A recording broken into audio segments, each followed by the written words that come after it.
Hello दोस्तों, स्वागत है आपका मेरे चैनल पर। आज की हमारी कहानी का शीर्षक है परीक्षा। जब रियासत देवगढ़ के दीवान सरदार सुजान सिंह बूढ़े हुए तो परमात्मा की याद आई। उन्होंने जाकर महाराज से विनय की, दीनबंधु दास ने श्रीमान की सेवा 40 वर्षों तक की। अब मेरी अवस्था भी ढल गई, राजकाज संभालने की शक्ति नहीं रही। कहीं भूल चूक हो जाए तो बुढ़ापे में दाग लगे, सारी जिंदगी की नेक नामे मिट्टी में मिल जाए। राजा साहब अपने अनुभवशील नीति कुशल दीवान का बड़ा आदर करते थे।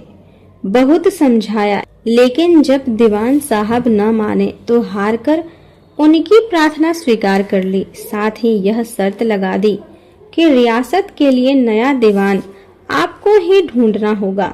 दूसरे दिन देश के प्रसिद्ध समाचार पत्रों में यह विज्ञापन निकाला कि देवगढ़ के लिए सुयोग्य दीवान की जरूरत है। जो सज्जन अपने को इस पद के योग्य समझें, वे वर्तमान दीवान सरदार सुजान सिंह की सेवा में उपस्थित हों। यह जरूरी नहीं है कि वे ग्रेजुएट हों, मगर हृष्ट पुष्ट होना आवश्यक है।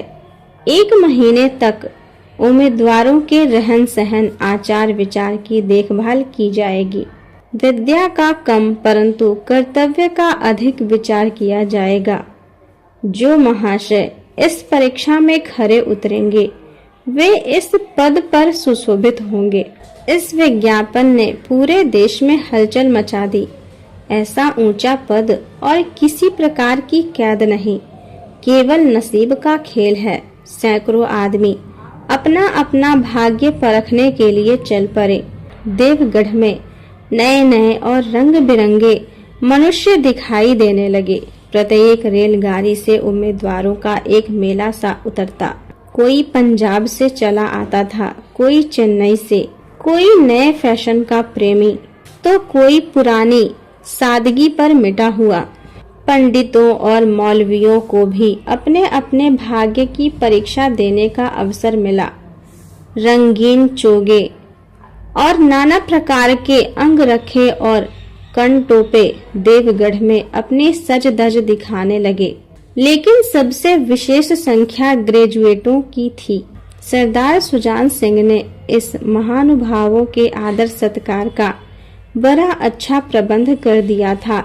लोग अपने अपने कमरों में बैठे हुए महीनों के दिन गिना करते थे। हर एक व्यक्ति अपने जीवन को अपनी बुद्धि के अनुसार अच्छे रूप में दिखाने की कोशिश करता था, लेकिन मनुष्यों का वह बूढ़ा जौहरी आर में बैठा हुआ देख रहा था कि इन बगुलों में हंस कहाँ छिपा है। एक दिन नए फैशन वालों को सूझी कि आपस में हॉकी का खेल हो जाए। यह प्रस्ताव हॉकी के मंजे हुए खिलाड़ियों ने पेश किया। यह भी तो आखिर एक विद्या है, इसे क्यों छिपा कर रखें। संभव है कुछ हाथों की सफाई ही काम कर जाए। चलिए, तय हो गया, फील्ड बन गया, खेल शुरू हो गया। रियासत देवगढ़ में यह खेल बिल्कुल निराली बात थी। पढ़े लिखे भले मानस लोग शतरंज और ताश जैसे गंभीर खेल खेलते थे। दौड़ धूप के खेल बच्चों के खेल समझे जाते थे।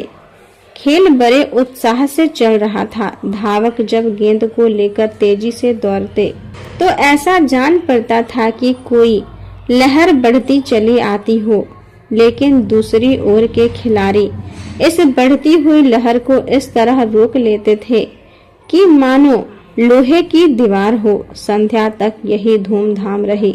लोग पसीने से तर हो गए। खून की गर्मी आंखों और चेहरे से झलक रही थी।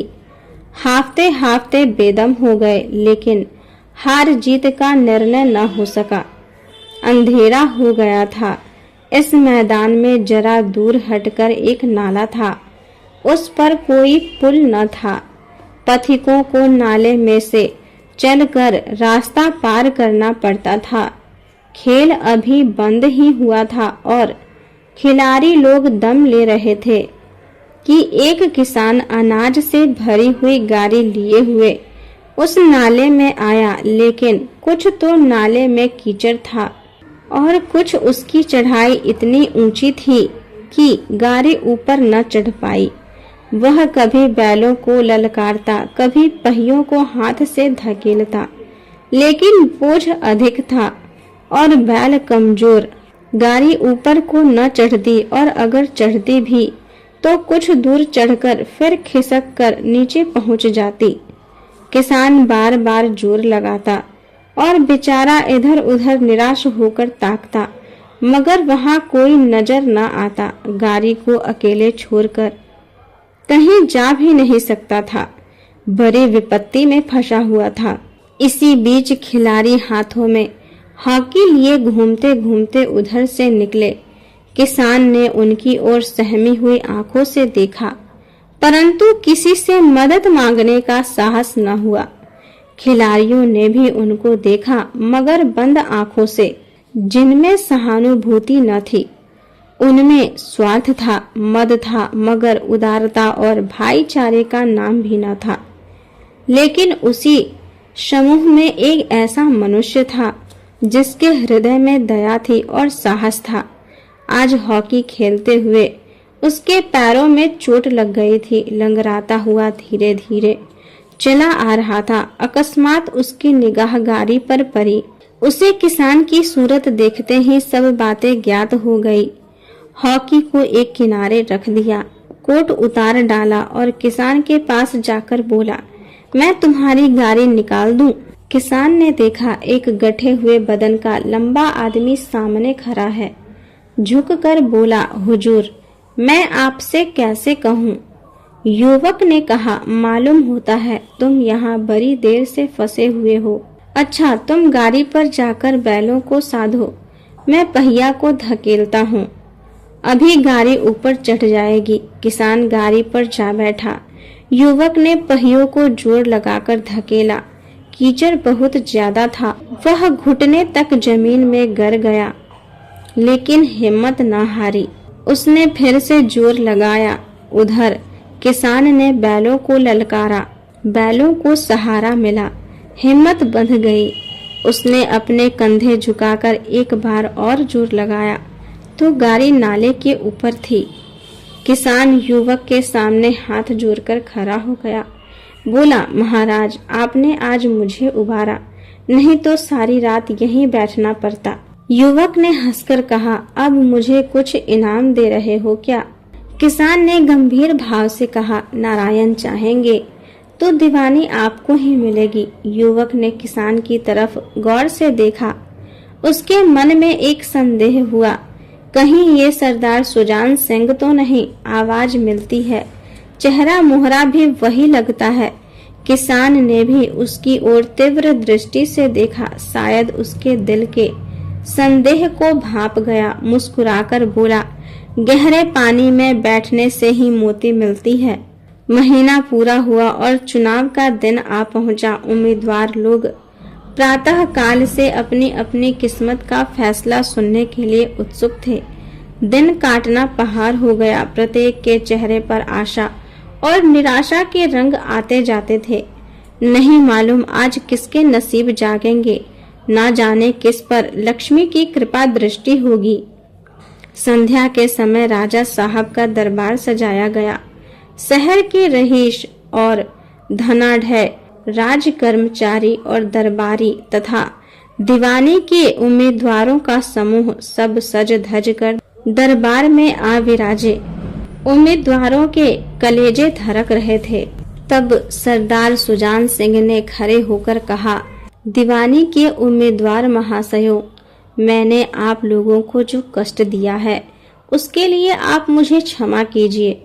इस पद के लिए एक ऐसे व्यक्ति की आवश्यकता थी जिसके हृदय में दया हो और साथ साथ आत्मबल भी। हृदय वह जो उदार हो, आत्मबल वह जो विपत्ति का वीरता के साथ सामना करे। और इस रियासत के सौभाग्य से हमें ऐसा पुरुष मिल गया है। ऐसे गुण वाले संसार में कम है, और जो हैं वे कीर्ति और मान के शिखर पर बैठे हुए हैं, उन तक हमारी पहुंच नहीं। मैं रियासत को पंडित जानकी नाथ जैसा दीवान पाने पर बधाई देता हूँ। रियासत के कर्मचारियों और रईसों ने जानकी नाथ की तरफ देखा। उम्मीदवार दल की आंखें भी उधर उठी, मगर उन आंखों में सत्कार था, इन आंखों में ईर्ष्या। सरदार सुजान सिंह ने फिर कहा, आप लोगों को यह स्वीकार करने में कोई आपत्ति न होगी कि जो पुरुष स्वयं जख्मी होकर भी एक गरीब किसान की भरी हुई गाड़ी को दलदल से निकालकर नाले के ऊपर चढ़ा दे, उसके हृदय में साहस, आत्मबल और उदारता का वास है। ऐसा आदमी गरीबों को कभी न सताएगा। उसका दृढ़ संकल्प है जो उसके चित्त को स्थिर रखेगा। वह चाहे धोखा खा जाए, परंतु दया और धर्म से कभी न हटेगा।